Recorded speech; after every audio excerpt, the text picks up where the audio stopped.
अस्सलाम वालेकुम। आज के लेक्चर में हम ट्रांसक्रिप्शन के बारे में तफसील से पढ़ेंगे।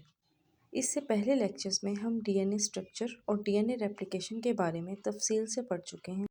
डीएनए रेप्लिकेशन वाले लेक्चर में सेंट्रल डॉग्मा के बारे में मैंने आपको बताया था कि उसके 3 स्टेप्स हैं। फर्स्ट स्टेप था डीएनए रेप्लिकेशन, जो कि हमने बहुत तफसील से पढ़ लिया है। सेकेंड स्टेप ट्रांसक्रिप्शन है, जो कि आज हम डिटेल से पढ़ेंगे। और थर्ड स्टेप जो है वो है ट्रांसलेशन, जो कि इंशाल्लाह नेक्स्ट आने वाले लेक्चर्स में हम पढ़ेंगे। तो आज का लेक्चर हम स्टार्ट करते हैं, जिसमें सबसे पहले मैं आपको कुछ बेसिक कॉन्सेप्ट्स के बारे में बताऊंगी, जैसा कि chromosomes, DNA, genes, introns and exons. फिर मैं आपको ट्रांसक्रिप्शन के सारे प्रोसेस को आसान डायग्राम के ज़रिए समझाऊंगी और जीन एक्सप्रेशन के बारे में भी पढ़ेंगे। सबसे पहले हम क्रोमोसोम्स के बारे में पढ़ेंगे। यहाँ मैंने एक ह्यूमन सेल की डायग्राम बनाई है और दरमियान में उसका न्यूक्लियस शो किया है। जैसा कि हम जानते हैं कि ह्यूमन सेल के न्यूक्लियस में 23 पेयर्स ऑफ क्रोमोसोम प्रेजेंट हैं। यहाँ मैंने 23 पेयर्स ही शो करती हैं ताकि आप लोगों को समझने में आसानी हो। यहाँ क्रोमोसोम के एक पेयर की अगर हम स्टडी करें तो हम देखेंगे कि ये डीएनए से मिलकर बना है, जो कि कॉइल फॉर्म में प्रेजेंट है, जैसे कि टेलीफोन की वायर हो। और ये कॉइल डीएनए 8 हिस्टोन प्रोटीन्स के गिर्द लिपटा होता है। ये कॉइल्ड डीएनए और 8 हिस्टोन प्रोटीन मिलकर एक कॉम्प्लेक्स बनाती हैं, जिसको हम न्यूक्लियोसोम का नाम देते हैं। दो न्यूक्लियोसोम के दरमियान वाले डीएनए को हम लिंकर डीएनए बोलते हैं। अगर हम इस कॉइल्ड डीएनए को ड्रा करें तो ये डीएनए कुछ ऐसे शो होगा। 2 स्ट्रैंड्स होंगे जो कि एंटी पैरेलल होंगे। बाकी इसकी स्ट्रक्चर डिटेल से मैं आपको पहले लेक्चर में बता चुकी हूँ। यहाँ अब हम जीन्स को देखेंगे कि जीन्स क्या हैं। जीन्स जो कि डीएनए के सेगमेंट्स हैं। यहाँ पर मैं आपको 2 जीन्स शो कराऊंगी और इन्हीं जीन्स के पास तमाम इन्फॉर्मेशन मौजूद होगी कि हमने कौन सी प्रोडक्ट बनानी है, कौन सी प्रोटीन बनानी है। ह्यूमन जीनोम में अगर बेसिस की बात की जाए तो ये 3 बिलियन बेसिस एक ह्यूमन जीनोम के अंदर प्रेजेंट होंगे। अगर इसी डीएनए को हम ऐसे शो करें तो हम देखेंगे कि इसमें कुछ जीन्स यानी कुछ डीएनए के सेगमेंट्स ऐसे होंगे जो किसी भी जीन को कोड नहीं करेंगे। यहाँ जो रेड कलर का सेगमेंट मैंने शो किया है, ये इंट्रॉन्स हैं। ये किसी भी जीन को कोड नहीं करेंगे, इनको जंक सीक्वेंस भी बोलते हैं। और डीएनए का जो 95% पार्ट है वो इंट्रॉन है। और डीएनए के वो सेगमेंट्स या वो जीन्स जो सर्टेन प्रोटीन को कोड करेंगे उनको हम एक्सोन कहेंगे। ये है इसका ओवरऑल व्यू, जिसमें मैंने तमाम बेसिक कॉन्सेप्ट्स आपको बताए हैं। अब हम जीन एक्सप्रेशन को देखते हैं, जिसके 2 स्टेप्स हैं। फर्स्ट स्टेप है कि डबल स्ट्रैंडेड डीएनए से सिंगल स्ट्रैंडेड आरएनए बन रहा है, जिसको हम ट्रांसक्रिप्शन कहते हैं। सेकेंड स्टेप में डिफरेंट टाइप्स के आरएनए और राइबोसोम मिलकर प्रोटीन बनाएंगे, जिसको हम ट्रांसलेशन कहते हैं। और आज हम इसके फर्स्ट स्टेप यानी ट्रांसक्रिप्शन के बारे में डिटेल से पढ़ेंगे। ट्रांसक्रिप्शन के भी 2 स्टेप्स हैं।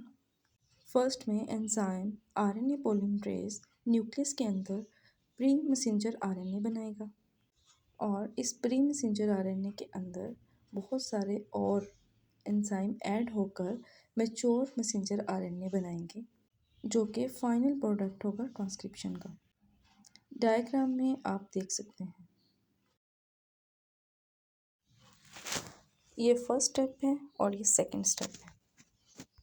Formation of pre messenger RNA के 3 स्टेप्स होंगे: इनिशिएशन, इलोंगेशन एंड टर्मिनेशन।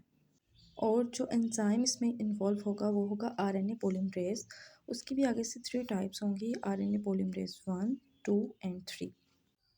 1 जो होगा वो राइबोसोमल आरएनए बनाएगा, सेकेंड मैसेंजर आरएनए और थर्ड वन जो है वो ट्रांसफर आरएनए बनाएगा।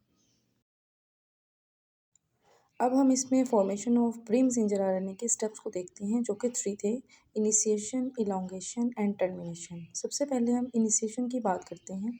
यहाँ पर डीएनए के 2 स्ट्रैंड्स हैं। अब हमें इसमें से चाहिए सिंगल स्ट्रैंड यानी आरएनए हमने बनानी है, तो हम इन दोनों स्ट्रैंड में से किसी एक स्ट्रैंड की कॉपी तैयार करेंगे, दोनों को यूज़ नहीं करेंगे।